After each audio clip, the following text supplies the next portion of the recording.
تنکا اور جنگلات، ہوائیں اور فضائیں، خلائی اور خاکی، نوری اور ناری، ساری کی ساری مخلوق اللہ کی عبادت اور تسبیح بیان کرتی ہے۔ اللہ تعالیٰ اپنے بندوں سے کسی حال میں، کسی پل میں، کسی لمحے میں بھی غافل نہیں ہے۔ صرف بندے ہی نہیں بلکہ کائنات کا ذرہ ذرہ، چپا چپا اس کے سامنے ہے، اور وہ اس کی حرکات و سکنات سے باخبر بھی ہے۔ رائی کے دانے کا 1000واں حصہ ہو ایک تو رائی ویسے ہی چھوٹی ہوتی ہے، پھر اس کا بھی کوئی حصہ اتنی چھوٹی کوئی چیز ہے، پہاڑوں کے غاروں میں چھپا ہوا، یا اسی لمبی اور لامحدود فضا میں گم ہو، یا زمین کی تاریکی میں کہیں پڑا ہو۔ اللہ اس کو کھینچ کے باہر لانے کی طاقت رکھتا ہے، اور اس کی نظر کائنات پر پوری طرح حاوی ہے۔ حدیث مبارکہ میں ہے، اللہ کی نظر ساری کائنات کو دیکھ رہی ہے۔ مثال کے طور پر ایک کالا پتھر ہے، پہاڑ بھی کالا ہے، پھر رات بھی کالی ہے، پھر اوپر جنگل بھی کالا ہے، اس میں پتے پڑے ہوئے ہیں۔ ظاہر ہے رات بھی کالی، پہاڑ والا پتھر بھی کالا، اس کے اوپر گھاس وغیرہ ہے، نیچے ایک کالا چونٹی جا رہی ہے۔ اللہ رب العزت عرش پر ہے، چونٹی فرش پر ہے، درمیان میں اتنے پردے ہیں، چونٹی کے چلنے سے کالے پتھر پر جو نشان پڑ رہے ہیں۔ اللہ کہہ رہا ہے کہ میں وہ بھی دیکھ رہا ہوں۔ کبھی آپ چونٹی کو اٹھا کر دیکھو تو اس کے پاؤں بھی نظر نہیں آتے، وہ کیا نشان بنائے گی؟ وہ تو نرم مٹی پر چلنے پر بھی مشکل سے نشان بنے، تو پہاڑ اور پتھر پر نشان کیسے بنیں گے؟ اگر بڑی بڑی خوردبینیں بھی لگائی جائیں تو بھی نظر نہیں آئیں گے۔ اللہ رب العزت عرش پر ہے، اور وہ یہ کہہ رہا ہے کہ میں اسے بھی دیکھ رہا ہوں۔ اور اللہ تعالیٰ کیسے سننے والا ہے، تمہارے اندر کے چھپے ہوئے بھیدوں کو بھی جانتا ہے۔ تم چپ کے بولو، تم دل ہی دل میں بولو، اللہ کہتا ہے میں یہ بھی سن لیتا ہوں۔ تمہاری سانس کو نکلتا دیکھتا ہوں، تمہاری سانس کی آواز سنتا ہوں، دل کی دھڑکنیں سنتا ہوں، رگوں میں چلنے والے خون تک کی آواز کو سنتا ہوں، ٹوٹے اس کے ٹوٹنے کی آواز کو بھی سنتا ہوں، زمین پر گرے اس کے گرنے کی آواز کو سنتا ہوں، چوٹی کی پکار کو سنتا ہوں، حتیٰ کہ سب کی آواز کو سنتا ہوں، فریادوں کو سنتا ہوں، خاک پہ چلنے والے کیڑوں کی آواز اور صدائیں سنتا ہوں، 7 سمندر کی تہہ میں چلنے والی مچھلی کی پکار اور صدائیں، ریت کا ایک ایک ذرہ، زمین کا ایک ایک ذرہ، ایک ایک پتا، زمین کے اندر جو کچھ ہے سب کچھ اللہ تبارک و تعالیٰ کے علم ہے۔ محترم ناظرین، اللہ کی تعریف کون کر سکتا ہے؟ اللہ تبارک و تعالیٰ خود اپنی صفات بیان کرتا ہے۔ اللہ کہتا ہے سمندر کو سیاہی بنا دو، 7 سمندر بھی سیاہی بن جائیں، ساری دنیا کے درخت لے کر قلم بنا دی جائیں۔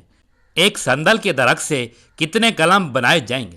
سمندر سیاہی بن جائے، درخت قلم بن جائے، انسان اور جنات لکھنے بیٹھ جائیں، فرشتے بھی اسے لکھنا شروع کریں، تو اللہ رب العزت فرماتے ہیں میں سمندر خشک ہو جائیں گے، قلم ٹوٹ جائیں گی، میری تعریف ختم نہیں ہوگی۔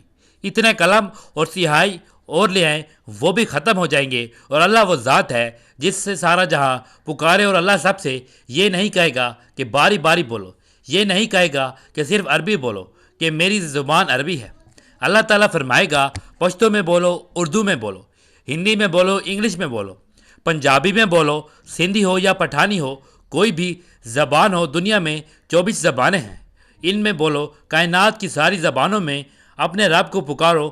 میں تمہاری وہ سننے والا رب ہوں کہ مجھے تمہاری باریاں لگانے کی ضرورت نہیں۔ میں تم سب کی چیخ و پکار کو الگ الگ سنوں گا، سمجھوں گا۔ تم سب کا اکٹھا بولنا مجھے غلطی میں نہیں ڈالے گا کہ فلاں نے کیا لفظ بولا، فلاں نے کیا کہا۔ میں سب کی بات کو الگ الگ سن سکتا ہوں۔ محترم ناظرین، ایسی زبردست شان والے اللہ کی نام ماننا، اس کی نافرمانی کرنا، اس میں سراسر ہماری ہی ہلاکت ہے اور ہمارا ہی نقصان ہے۔ اور اللہ کے نبی بھی کہہ رہے ہیں کہ کل حساب ہونے والا ہے، اور کوئی اس ہر جال پھینکا، لیکن پاک دامنی کی تلوار نے ہر جال کی ہر تار کو توڑ دیا، ہر تیر کو بیکار کر دیا۔ آخر 3 دن کے بعد اس نے ہتھیار ڈالا، آخر 3 دن کے بعد اس نے ہتھیار ڈالے، کہنے لگی اللہ کے بندے یہ تو بتا تجھے کون روکتا ہے؟ آج تیسرے دن ہے، تو نے مجھے نظر اٹھا کر نہیں دیکھا، روکنے والا کون ہے؟ اس نے کہا مجھے روکنے والا وہ ہے جو نہ سوتا ہے نہ اونگتا ہے، جو مجھ سے غافل نہیں، میں اس سے غافل ہوں۔ وہ میرا رب ہے جو عرش پر بیٹھا مجھے دیکھ رہا ہے۔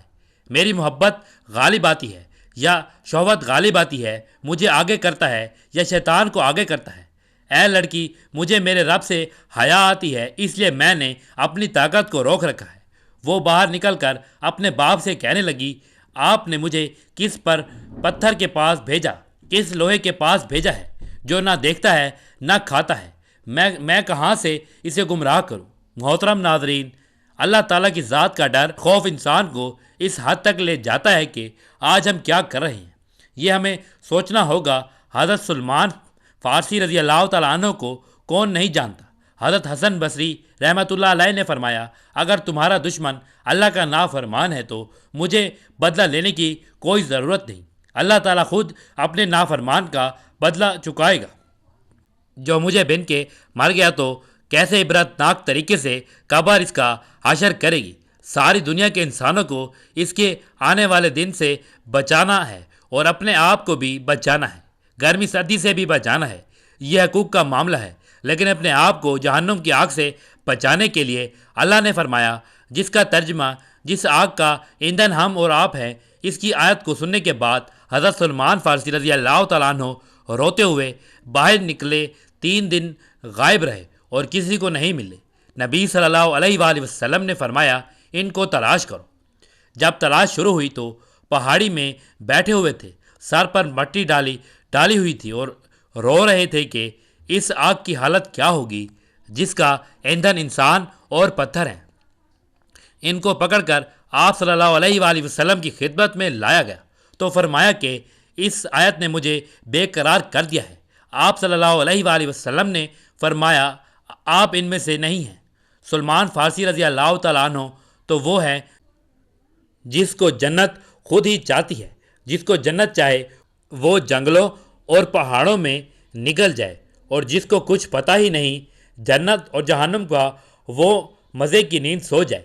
ایک صحابی تہجد کی نماز میں رو رہے تھے کہ اللہ جہنم کی آگ سے بچا۔ کسی نے آ کر دیکھا اور فرمایا، ارے بھائی، تو نے کیا کر دیا؟ تیرے رونے کی وجہ سے آسمان میں صف ماتم بچھی ہوئی ہے، تیرے رونے نے فرشتوں کو بھی رلا دیا۔ ایسا درد اور غم ان کے اندر اتر گیا تھا، اور آج ہم کو 5 وقت نماز پڑھنے کی بھی ہمت نہیں ہوتی، کیونکہ ہمارے دلوں کے اندر اللہ کا ڈر اور خوف نہیں۔ جو لوگ اللہ سے ڈرتے ہیں وہ دنیا سے بھاگتے ہیں، اور جو دنیا کے پیچھے بھاگتے ہیں دوزخ ان کی منتظر ہے۔ ایک نوجوان نے دوزخ کا ذکر سنا اور کپڑے اتار دیے اور جا کر ریت پر لیٹ گیا اور تڑپنے لگا اور کہنے لگا، اے نفس دیکھ، دوزخ کی آگ یہ ریت کی آگ برداشت نہیں ہوتی۔ اے نفس دیکھ، دوزخ کی آگ یہ ریت کی آگ برداشت نہیں ہوتی۔ دوزخ کی آگ کیسے برداشت کرے گا؟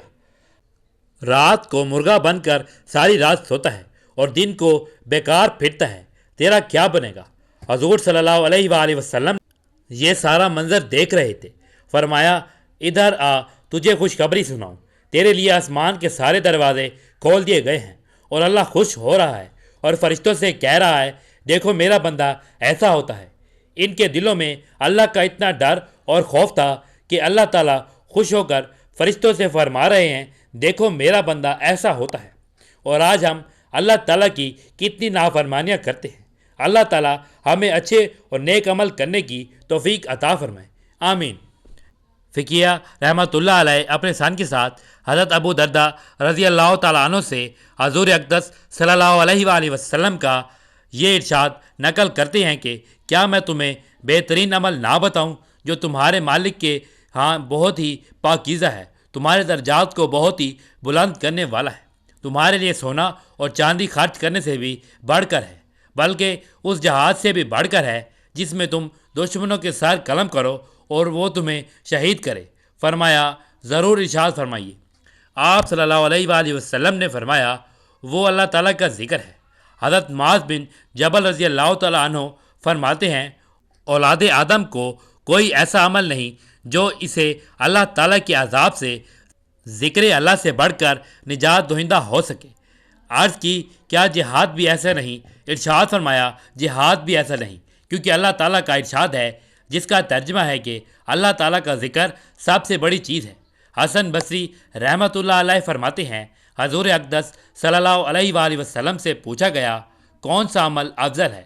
ارشاد فرمایا، مرتے دم تک ذکر اللہ کے ساتھ رتبہ السان رہنا۔ مالک بن دینار رحمۃ اللہ علیہ فرماتے ہیں جو شخص مخلوق کے بجائے خالق کی یاد سے مانوس نہیں، اس کا عمل ناقص، دل اندھا اور عمر ضائع ہے۔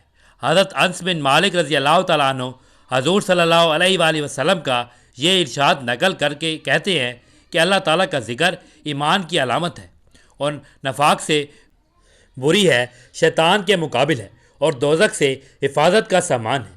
حضرت علی رضی اللہ تعالیٰ عنہ سے منقول ہے کہ ذکر دو ذکروں کے درمیان ہے اور اسلام دو تلواروں کے درمیان اور گناہ دو فرضوں کے درمیان۔ ذکر دو ذکروں کے درمیان ہونے کا مطلب یہ ہے کہ بندہ اس وقت تک ذکر نہیں کر سکتا جب تک اللہ تعالیٰ اپنی توفیق کے ذریعے اسے یاد نہ کرے۔ پھر جب وہ اللہ تعالیٰ کا ذکر کرتا ہے تو اللہ تعالیٰ اس کی طرف سے مغفرت کی شکل میں اس کا ذکر کرتا ہے۔ اور اسلام دو تلواروں کے درمیان ہونے کا مطلب یہ ہے کہ اسلام قبول کرنے سے پہلے بھی کافروں کے ساتھ لڑائی اور قبول کرنے کے بعد مرتد ہو جائے تو بھی انجام قتل ہے۔ اور گناہ دو فرضوں کے درمیان ہونے کا مطلب یہ ہے کہ پہلے تو گناہ نہ کرنا فرض تھا، کر لیا تو توبہ استغفار فرض ہو گیا۔ محترم ناظرین، اللہ تعالیٰ کے ذکر میں کتنے بڑے بڑے فضائل رکھے ہیں، ذکر کرنے والوں کو کتنی خوشخبریاں دی ہیں۔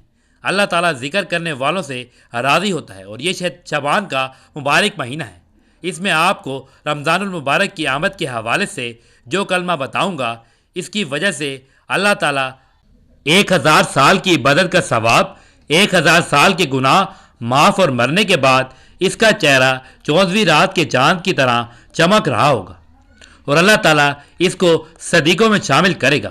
کتنی بڑی فضیلت ہے اگر ہمارے ہزاروں سالوں کے گناہ معاف ہو جائیں، ہزاروں سالوں کی عبادت کا ثواب ملے اس کلمے کی وجہ سے، اور پھر بھی اگر اسے ہم نہ پڑھیں تو یہ فضیلت کی انتہا ہے۔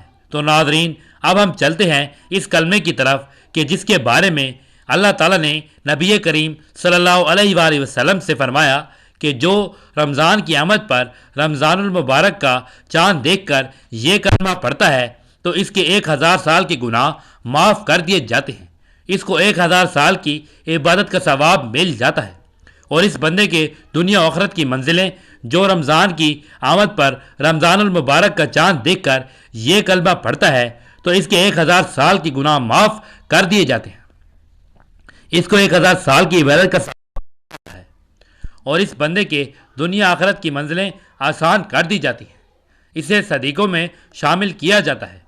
تو اس کلمے کو آپ نے رمضان المبارک کا چاند دیکھتے ہی خلوص کے ساتھ کس طرح سے پڑھنا ہے؟ آپ نے سب سے پہلے رمضان المبارک کا چاند دیکھتے ہی 3 مرتبہ درود پاک پڑھنا ہے۔ ایک بار ثواب کی نیت سے میرے ساتھ بھی درود پاک پڑھ لیں۔ اللہم صلی علی محمد وعلی آل محمد کما صلیت علی ابراہیم وعلی آل ابراہیم انک حمید مجید۔ اللہم بارک علی محمد وعلی آل محمد کما بارکت علی ابراہیم وعلی آل ابراہیم انک حمید مجید۔ 3 مرتبہ درود پاک پڑھنے کے بعد آپ نے سب سے پہلے پہلا کلمہ 100 مرتبہ پڑھنا ہے، لا الہ الا اللہ محمد رسول اللہ۔ پہلا کلمہ پڑھنے کے بعد آپ نے 3 بار درود ابراہیمی پڑھنا ہے۔ ناظرین، بس اتنا سا ہی آپ نے عمل کرنا ہے۔ آپ نے رمضان المبارک کا چاند دیکھتے ہی سب سے پہلے 3 مرتبہ درود پاک پڑھنا ہے اور اس کے بعد 100 مرتبہ پہلا کلمہ یعنی لا الہ الا اللہ محمد رسول اللہ پڑھنا ہے۔ اس کے اجر کے بارے میں آپ سن چکے ہیں کہ اللہ تعالیٰ اس کے پڑھنے سے آپ کے 1000 سال کے گناہ معاف فرمائیں گے، آپ کو 1000 سال کی عبادت کا ثواب دیں گے۔ سبحان اللہ، کتنی بڑی شان اللہ تعالیٰ نے اس کلمے کو دی ہے۔ اس لیے محترم ناظرین، آپ خود بھی اس کو پڑھیں، اپنے گھر والوں دوستوں کو بھی اس کے بارے میں بتائیں تاکہ جتنے لوگ اس کو پڑھیں ہم سب کے لیے یہ صدقہ جاریہ بن جائے اور اس کا اجر ہمیں ملتا رہے۔ اللہ تعالیٰ ہمیں دین کی بات سننے، سمجھنے اور اس پر عمل کرنے کی توفیق عطا فرمائے۔ میرا سنانا اور آپ کا سننا اپنی بارگاہ میں قبول و منظور فرمائے، آمین۔ ناظرین، گزارش ہے کہ اللہ تعالیٰ کے 99 ناموں میں سے کوئی ایک نام لکھ کر کمنٹ میں ضرور شیئر کریں۔ اللہ تعالیٰ ہم سب کا حامی و ناصر ہو، آمین۔ جزاک اللہ۔